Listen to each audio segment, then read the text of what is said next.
Welcome to Group Talk, a podcast conversation from the Small Group Network, focusing on topics relevant to small groups ministries. Whether you're in a church of 100 or 10,000, whether you are a volunteer or staff, we want to support, encourage, and equip you to lead well. So relax and listen to today's program. Hey everyone, welcome to Group Talk. My name is Carolyn Takeda, your host and the small groups pastor at Calvary Community Church in Westlake Village, California. Well, thank you so much for joining us today for a special conversation. This is part 2 of our Group Talk topic, focusing on developing an anti-racist culture in our small groups. In part 1, Steve had a great conversation with fellow Saddleback pastor Anthony Miller about the need for the church to have a heart reformation and the role that the small groups can have in fighting racism. If you missed that conversation, I really encourage you to go back and listen. It was really honest and compelling and convicting. So like many of you, my heart has been so heavy these past few weeks since the videos of the killings of Ahmaud Arbery, Breonna Taylor, and the murder of George Floyd came to light. All this on top of a 3-month-plus pandemic that's just been disproportionately impacting the Black community. So as these shocking events played out before our collective eyes, most of us are asking, how could such horrific racism still be happening in 2020? How could a Black man be brutally killed in the streets in broad daylight by those sworn to protect and serve in front of witnesses? The only ones, though, not surprised, seem to be our Black brothers and sisters who deal with systemic, overt, and implied racism day in and day out. They tell us that the only difference in this round is that the cameras were rolling and the world could see the ugly evil and sin of racism harming Black lives. So we've been overwhelmed by mass media, all these voices, social media coverage of the events, the protests, the riots, and there's just a lot going on. So what is the church's role in this movement? What is our part to play in this conversation? This is a huge opportunity for the church to stand up against hate, to show love, to reflect Jesus' values of peacemaking and justice seeking. We're speaking to Christians on this podcast, so we are the body of Christ, and how we navigate the waters of racism and how we stand together with our Black brothers and sisters will have a profound impact on us as individuals, on our churches, on our culture, and for our future generations. Jesus tells us in John 13:35, his last conversation with the disciples, that our love for one another will prove to the world that we are his disciples. So the world is watching how the church is responding, and your friends are watching how we're responding, and your small groups are looking as well. And so will they see Jesus in our actions? So as Anthony said in part 1 of the podcast, it takes us taking an honest look at ourselves and our lives and places where we have influence. And this is where small groups come in. How can we create safe spaces to talk about these critical foundational issues? How can we initiate conversation, engage well, and sustain meaningful relationships that honor all people as image bearers of God? And how can we develop an anti-racist culture in our small groups? I think Steve called it a zero tolerance policy for racism that'll lead not just to behavior change, but actual heart reformation. So to help us address these issues is my special guest and friend, Amber Adams Sanders. Amber, thank you so much for being with us. Thanks for having me, Carolyn. I'm looking forward to diving into this topic today. You know, what's interesting is Amber and I had planned to do a podcast about over a month ago, and we had talked about doing a podcast about just having safe conversations and creating safe spaces in small groups. That would have been a more generic topic, but then when this happened, it's like God knew that, okay, let's go there. Let's talk about a really tough topic to have in small groups. And so now we're going to dial in specifically to the issues of race. So let me tell you a little bit about Amber. She has an educational background in sociology and cultural anthropology, and she's been working in group life on staff at the Church of Severn Run in Maryland for 5 years. And Amber came to a small group network lobby conference, I think 3 or 4 years ago, where we met. And I don't know if you remember this, but I remember sitting next to you at one of the meals and just thinking, this woman is so cool and she's so energetic. And just like you had ideas and you were just so high energy. And I just love that. And it was such a joy to meet you. Thanks. Yeah, I get that I'm energetic often. That's a compliment. It's a huge compliment. You're also younger, so maybe that over time, but I doubt it. I love that passion about you. And then in that lobby conference, I think she joined a small group huddle. Then she became a huddle leader. She's like one of our superstars. So now she's a state leader from Maryland and on our social media team. And many of you might recognize her name because she moderates our small group network Facebook page. So she serves all over the network, and she's very familiar with you and our audience. So Amber, let's kind of set up the background for this conversation. So when it comes to race, we all approach this topic with our own backgrounds, our set of experiences, and our perspectives, and it's informed by so many things. So we don't purport to speak for all Black people or Asian people or all Christians even. So Amber, tell us a bit about your background, especially your experiences around racism.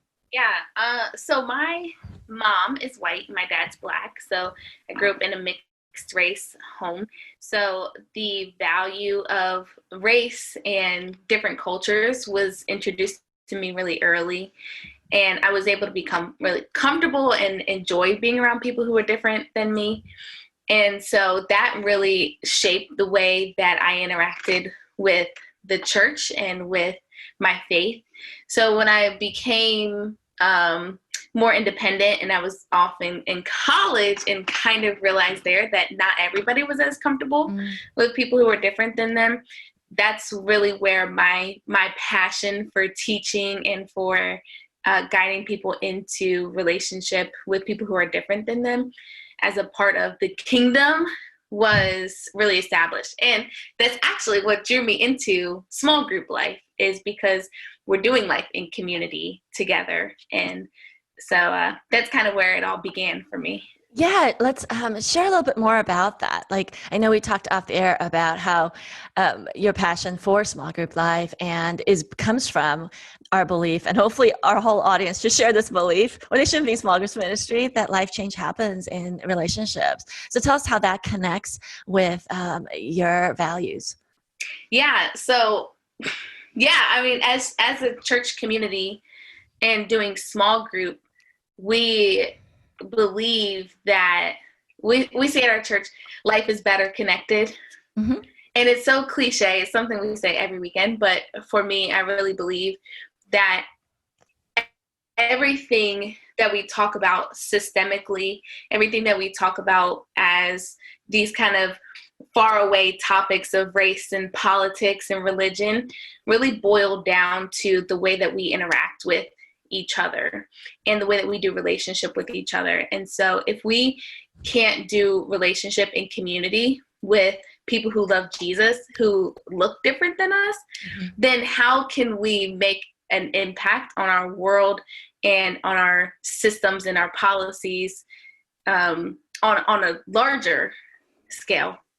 Yeah. And so it really comes down to, for us, that's why it's so imperative for us as small group point people to lead our people into loving, compassionate, empathetic relationship with people who are different than us. Yeah, and so you're going to help us do that. I'm going to try. I know it's a big topic, but I know, what are some key foundational elements that we can develop to create an anti-racist culture in our small groups? So when we were kind of talking about this before, I think that is so overwhelming to think this anti-racist, how do we change our culture to be something that's not what we are right now? And so it kind of boils down to three. I got it down to three. All right. Number one, value boundaries. Okay. Number two, consider story. And number three, bring in new perspectives. So if you're ready, I'll just jump right into it. Yeah, go for it. Let's talk about the first one. And maybe as we talk about the value one, okay, give me a sec. Let's back it up a sec and talk about why we might not be having conversations about race in small groups. Like, what are some obstacles to kind of clear out of the way? Yeah, let's go ahead and get them out the way. So number one, I definitely think race is such a taboo topic because everybody defines and has a different relationship with race.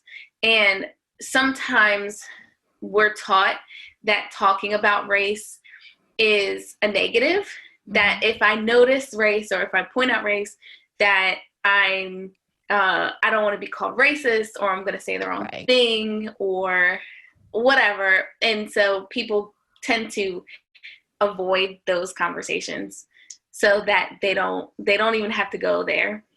I think that also we are afraid that if we start talking about race with people who we think are like-minded, and then we find out that we view the world differently, that relationship is going to be broken, and it won't be able to be repaired, especially in our small groups where we may have, we're talking about Jesus and love and relationship and kind of nice things. And so when we talk about hard things, we don't want them to polarize. We don't want them to polarize us.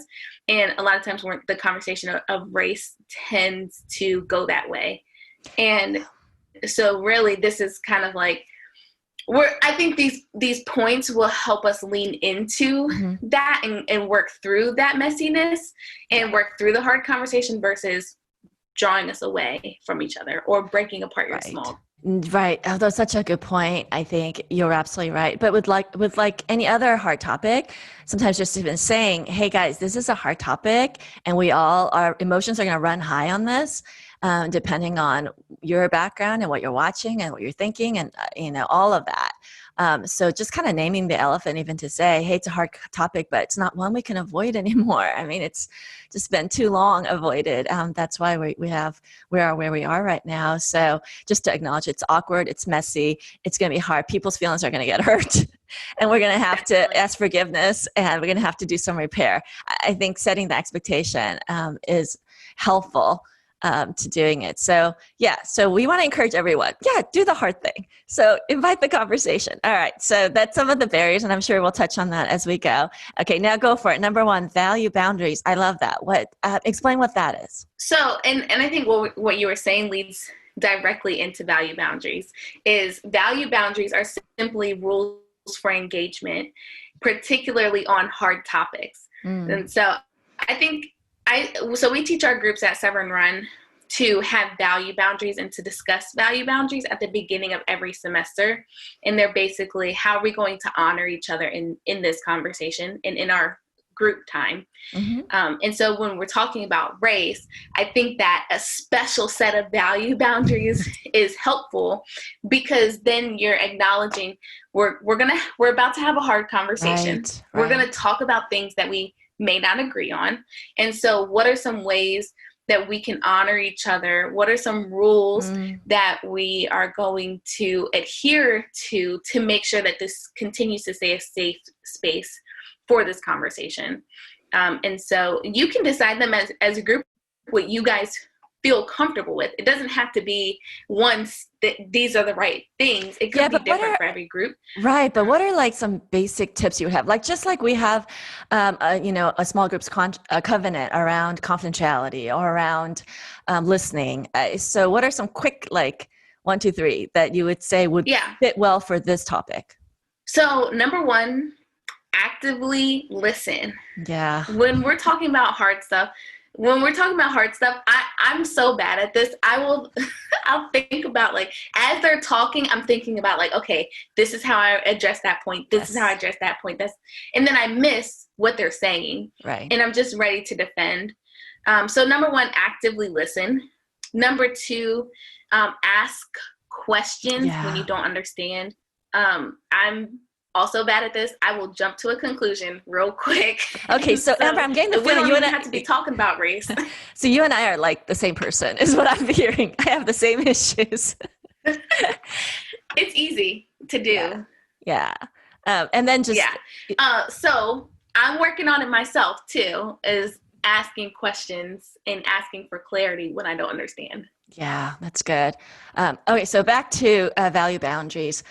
You talked a little bit offline about, what did you call it? Putting a flag on the field? I forgot. I'm not a football person. Yeah. So. Me either. It's the only thing I know. But yeah, so tossing a flag, having a metaphorical flag, you can even have a real flag. Maybe it's a dishcloth or a washcloth or something. And so when someone violates a value boundary that you guys have agreed on together, you can throw a flag on the play, and that just helps. It's lighthearted. Everybody knows what it's for. Right. It's kind of playful. It brings the conversation back to and it brings the conversation back to, we're getting away. Well, now we're getting into the thick of this conversation. Mm-hmm. We can't forget our value boundaries and what we agreed to keep this a safe conversation. So you can have a literal washcloth and throw it. Everybody gets one, and you can throw it out and just bring the conversation back down to ground level. Okay, now let's go back into it. And it takes practice, because it is a hard conversation, and it is easy. People get their feelings hurt. People feel very passionately, and so you get arguments. Yeah, and you can hear it, right? Like if you're the leader, hopefully you have your pulse on the emotions running in the room, and the facial expressions. And so especially if you're having a conversation about race, and you have, say you're a white leader and you have a person of color in the room with you, and you just see them shut down, that would be an indicator that something is going on. I think you can call a timeout and say, hey, how are you feeling, Carolyn? Like, I'm seeing like you're not saying much, which is be unusual for me. So typically, I don't know, because we seem to be a little similar on how we interact. Usually when topics come up that I feel personally very invested in, and race would be one of them, I either go into attack mode and become very lawyerly and argumentative, and I just kind of squash people, or I just shut down because it's too painful. But neither of those ways I normally operate in. So that would be a clue. And I think for leaders to be on the lookout for whose voice is getting louder, who's getting amped, what do we need a timeout or a metaphorical flag to just say, hey, this seems to be kind of, heated. What's going on for you? And to care for people that way, and to be sensitive to it, knowing that you're walking into something a little more sensitive. And that can even be one of the value boundaries, is that we're all going to be paying attention to each other. Obviously, it falls on the leader to really be the one who's monitoring and keeping a pulse of that. But it can also be on the people in your group. I like that. To pay attention to each other. Yeah, I like that. So, I think that leads into number 2. Right. I was just about to ask. Which would be consider story. Mm-hmm. So, we all have a long, complex history of experiences and factors that have played into who we are as individuals and how we process information. Do we shut down, or do we get amped up when we're talking about hard stuff? Like all of that stuff, and having these conversations in your small group is extra special, because you're learning, you're constantly, you're doing life with these people. And so you're getting to know them. And so the story, those things that you learn about them when you're not talking about race, those are the things that you have to remember when you're having these hard conversations. So be aware of your story, be aware of where your opinion comes from and why you have your opinion, what's feeding into that opinion, and then the same for other people. And particularly when we're talking about race in America, you have to consider the historical story also. You cannot just take your opinion for face value at what it is now and not consider the fact that we have a history as a nation that is not always comfortable or friendly to talk about. It's real, and it has had a huge impact on the conversation. And those are the things that you also need to be paying attention to and be mindful of when you are sharing and discussing race. So you have the interpersonal side, and then you also have the, let's look at the more macro. We're looking at America side of the conversation. Right. That's a really good frame up. I think Anthony and Steve talked about the criticalness of reflection and self-awareness, instead of just mouthing off with the last thing you heard on Twitter or wherever you get your information, and just taking that as the gospel truth. It's just one other person's perspective. And what I have appreciated, Amber, about this season is that there's much more of an emphasis on amplifying Black voices, to be learning from people of that experience. And racism, as with any other kind of marginalized people issue, it's so much easier to just write it off as somebody else's problem. And when you actually sit across from your brothers and sisters in Christ and you know them, and you hear about the pain that they've experienced because of racism, it touches a whole different level. I think it softens our hearts. It helps us to see this isn't just a political thing at all. This is a justice thing. And it's an incredibly painful thing. And that takes down the resistance. I think when you're sharing your personal story, it's hard for people to attack that, or to put that into a box and put it away from them, because this is like, oh, this is John. I know John. We've hung out. Wow, John's experienced racism. I mean, that makes a really big difference. And so people kind of need to hear each other's stories, and people to humbly say, hey, I didn't know this was an issue. I'm sorry, and kind of collectively take that step. Yeah, and I think too, when you can do that, when you can be humble and hear other people's stories, then it makes you more open to experiences that contradict your personal experience. Yes. We're limited, and all of us are, that we're limited to our personal experience, and that's okay. That's normal.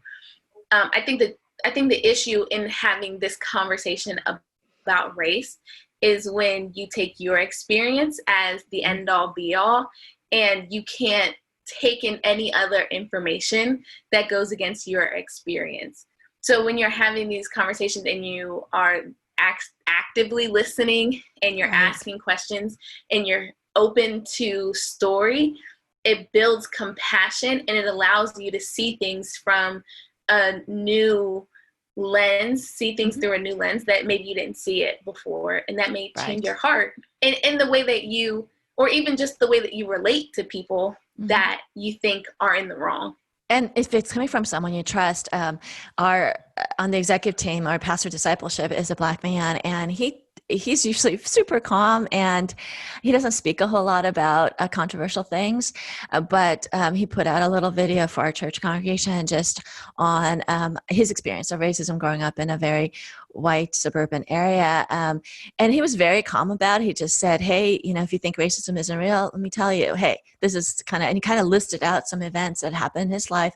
And then he also said, and I've also been really blessed with privilege. And he talked about having both parents and that are still married, and now that's more rare for a Black man to have. And he talked about education and just different ways that he's been privileged and blessed, and so kind of really took the people's defensiveness off, and the responses has been overwhelming, because they're looking at somebody who is someone really respected and adored in our church, and realizing, oh my gosh, someone's doing this to him.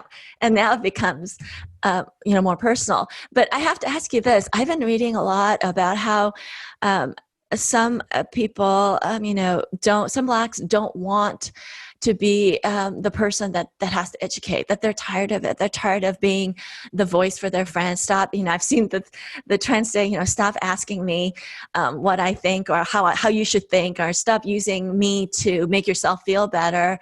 Go research on Google instead.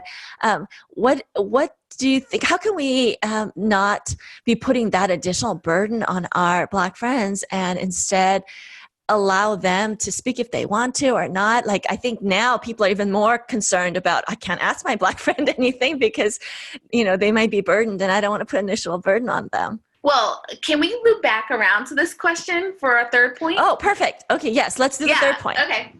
Yeah. And on that note, you were talking about with the story and with the friend from your church, hearing story minimizes the polarization too, I think, because you can actually see the complexity and the nuances in people's stories. Absolutely. Versus it's either A or B. Right. Because it can be complex, and that's okay. yeah, and I think we kind of think it's either or. You're either a racist or you're not, but it's really more of a spectrum, right? And we are probably all on it. We're probably all guilty of it. Even people of color are. I mean, we internalize a lot of racism. That's a big issue in Asian American communities. So it's kind of being aware and asking God to show us where we are on that spectrum, and how we're responding to these events actually tells us a lot about where we are. That's a good point. All right, so point 3. Okay, so point 3 is bring in new perspectives. Okay. Yeah. And so, number 1, I mean, when you're talking about race, it's important that you cross-reference your information. So the last point was talking about story and personal experience. Mm-hmm. And so the next is talking about cross-referencing your information. A lot of us get information from particular places that we enjoy listening to, or we enjoy that's just normally where we get our information. So making sure that we are actually holding each other responsible and accountable in our small groups for checking where your information is coming from, knowing the source of your information, and then incorporating sources into the conversation that are different than what you would normally. Like our discipleship pastor and giving his info. Like that prompted a lot of conversation among our white congregation. But I feel like he wanted to share, though. I mean, he voluntarily shared, but is there a way we can ask our Black friends to share, or should we just let them volunteer it, or how do we navigate that to not be a burden? So you want to invite new voices into your group space, and you want to invite voices that have different perspectives than you, but you also have to be careful about how you do it. I know that there have been times when I have been invited into a space to talk about race, or because this space wanted a new perspective or a different voice, but I felt like they only wanted me for my voice regarding race. The kind of a tokenism, quote unquote. Right. So exactly. So the issue comes up, wait, let's look around staff who is Black. Okay. Oh, here's Amber. Let's bring her in, kind of thing. Not necessarily in your church, but I'm saying that idea. Yeah, exactly. And it's well-intentioned, yes. And it's coming from a good place, but you have to be careful that when you're inviting in a new voice, or you're inviting in a voice for a different perspective, you want to invite them in as a person that you value and that you want them to actively be a part of your community.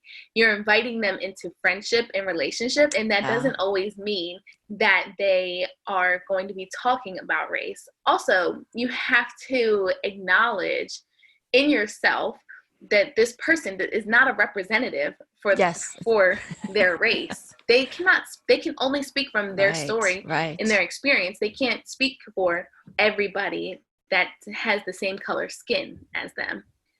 So I would say, and be honest too, because you don't want to be like, people know when you have an agenda. And so if you are being honest and saying, hey, my group is really trying to expand our minds and build relationship with people who are different than us, would you be a part of coming into our space? And we want you to know that we are going to value you as a person, as Amber, not as a person of color or a person who's different than us.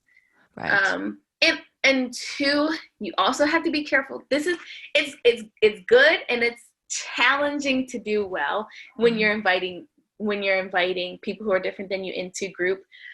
You want to try to invite more people who are different into your group, so that this one person is not the sole voice that's different. Also, that they're not taking on the burden of like, oh, I'm just here to represent my race, Yeah.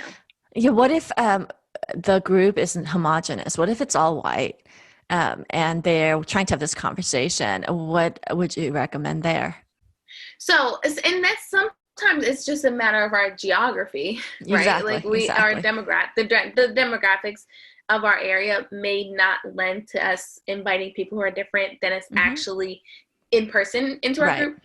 But this goes to just incorporating different voices through your literature or through different representations of people who are different than you. So you can do a movie night and you can watch a movie that is, that represents race, that's talking about race. You guys can read a book together that talks about race. You guys can do a study. I think I do not always check who is writing the content of what I'm reading or what I'm taking in. And so also checking when's the last time we did a study that was different than, that brought in a different perspective. Right. Yeah, than we normally do. And so incorporating different voices through your actual Bible study or through your curriculum. And Be the Bridge, there's lots of resources, but Be the Bridge is a very popular Christian. They use the term reconciliation ministry, and they actually do curriculum for creating conversation around race in particular and racial reconciliation. But you also, you can even do a devotional on YouVersion. There's one that's called Unity. So it can be simple. It doesn't have to be complicated. It can just be incorporating a different perspective. Yeah, and I think opening yourself up to other voices, especially the Christian world. And I love the movie idea because there's some really great movies that touch on these topics without being like lecturing about it, but just actually, and story, it's a story, right? Movies are stories, so it kind of tugs on your heart in a different way, and you get to see kind of walk in other people's shoes. I mean, what you're really talking about is building empathy, not just sympathy. Okay, so I know we're out of time, but I have to ask you this because this has kind of been burdening me. So we're inviting and encouraging and even exhorting our small groups to try to create safe spaces for conversations about race. Do you have any fear or concern that the conversations will go badly? Like, I'm thinking about, I love our small group leaders, but I'm thinking about some that just generationally may be different, their own experience, where they grew up, that I'm concerned they can't have the relationship, they can't have the conversation well. And that also, is because I'm a control freak, but it worries me. I almost feel like, and I know this is probably not the way Jesus wanted, but I almost feel like if they can't have the conversation well, I don't want them to have it at all because it'll just damage more people. And then they'll walk away thinking, oh, I did it, and check off the box, and then it'll be worse. Like, do you know what I mean? Or am I like being too neurotic with this? To me, it's going to happen. I mean, it's going to happen. It's happening anyways. People are having That's so reassuring, Amber. They're having that conversation. Sorry, that's not the hopeful message that you were looking for. No, it's going to happen. I mean, people have their set of opinions and perspectives that they're not willing to change or to be open to. Whether they're in the church or they're not in the church, they're having their conversations. They are bold. They are stuck in their ways, and that is what it is. That is not an excuse for not having the conversation. Of course. And I think that's where we kind of started the kind of going into what are some essential keys to having this conversation or to making your group, developing your anti-racist culture, is that it is hard. It is going to be messy, and people's feelings are going to be hurt. But there's a scripture in Hebrews 12:11 that says, "For the moment, all discipline seems painful rather than pleasant, but later it yields the peaceful fruit of righteousness to those who have been trained by it." I think for us as Christians, we have a responsibility. Yeah. I mean, it's a foundational part of who we are as Christians, that we are constantly trying to transform and to be more like Jesus. Right. And if we want to avoid these conversations because we're afraid that people aren't going to change or that fights are going to happen, it's hindering us as in our walk with Jesus. Also, I would say it's fair. I don't like conflict, honestly. People would say, Amber, that's not true. I don't like conflict. And these conversations make me personally super uncomfortable, and I don't always feel like I'm equipped to navigate them. But what I also try to remember for myself and try to tell group leaders is that we are not responsible for the lives of others. And so in our groups, if we're doing community together, right, then we're adults and we are free to have whatever opinion we want to have. right. But when we're having the discussion, if it goes off the rails, one, you have to trust that people can speak for themselves. And two, that we're going to come back next week and we're going to meet together again and we're going to continue to have this conversation, because it is our responsibility as Christians to lean into hard stuff and to lean into countercultural things and to be a representative of who Jesus is to the world. Yeah. And we cannot do that if we're divided by skin color or culture. So so I would add 3 to that, which is that we can trust God in it. Even if it's painful, even if it's hard, that I think you pray like crazy. You lead through the conversation. Yeah. Sometimes in the middle of it, you pray. And as our audience is all point leaders, expect more phone calls. You're going to have your leaders go, help. How do I do this? And I'm offering Amber just, out there. You can connect with her on their Facebook page and ask her, okay, I did what you said. I've invited them as a conversation and now it blew up. And how do I help bring about healing? And I think the times where that has happened, in any instance, not even just about race, there is an opportunity for reconciliation. And there's opportunity for really loving one another beyond the superficial niceness. When you actually get into the heart of where people are at. So the upside is huge, but we have to go through it to get there. Mm-hmm. So Amber, thank you so much for sharing your thoughts. And I love hanging out with you. I didn't realize we had that much in common. I'm just a cooler version. So no, I don't know about that. It's true. My kids don't find me cool at all. But you are active on our Facebook page, and so you can interact with Amber there and ask questions, and I hope people will interact. And I love how diverse our Facebook page is. And people are kind, and we teach one another and share with one another. So I hope you can engage with her there, and if you want to talk to her offline, or you can invite her to a huddle. I'm just offering your time all over the place. That's fine. You guys got till September, then I got a baby coming, so. I know, it's going to be the best. Do you know if you're having a girl or a boy? And we're having a girl. You are? Oh, it's so fabulous. Okay, well, we'll look forward to those until September. After that, you're on your own. I'll be back after that. Well, thank you so much. God bless you and your ministry. Thanks, Carolyn. And like she said, I'm here for you guys. I'm not an expert, but I love people and I love groups. So let me know if you need some help. Yeah, and Amber's going to put together a blog article with the resources that she mentioned for you guys to use and talk with your small groups about what you want to engage in to get those different voices, or just educate yourself. Perhaps it's something you want to share with the senior leadership if there's some resistance there, and you can look through the materials. And we just want to be helpful to you and your church and your ministry. So thank you all for listening to Group Talk. And until next time, remember, we are better together. Hey, Small Group Network family, Jason Banzoff here, Group Talk producer and Small Group Network creative arts director. Thank you so much for tuning into this episode, and thank you so much to Carolyn and Amber for that great episode. We really hope that it blesses your small groups. Now, before we go, let's talk about a few things. Have you created your free membership yet with Small Group Network? Make sure you visit smallgroupnetwork.com to get amazing resources straight to your inbox. Also, on smallgroupnetwork.com, you can check out Peter Clough's article called For One Another's to Promote Unity Within Your Group's Ministry. It is an incredible article, and I know you'll love it. Lastly, huddles. I can never say enough great things about huddles. Within the first few months of me being a small group point person, I was invited to the Central Maryland huddle led by an SGN legend, Cynthia Considine. Her huddle helped equip me to do better groups ministry, and I started a huddle of my own. Get plugged into one today. Visit smallgroupnetwork.com/huddles to get connected. Thank you so much for joining us this week on Group Talk, and we'll see you next week.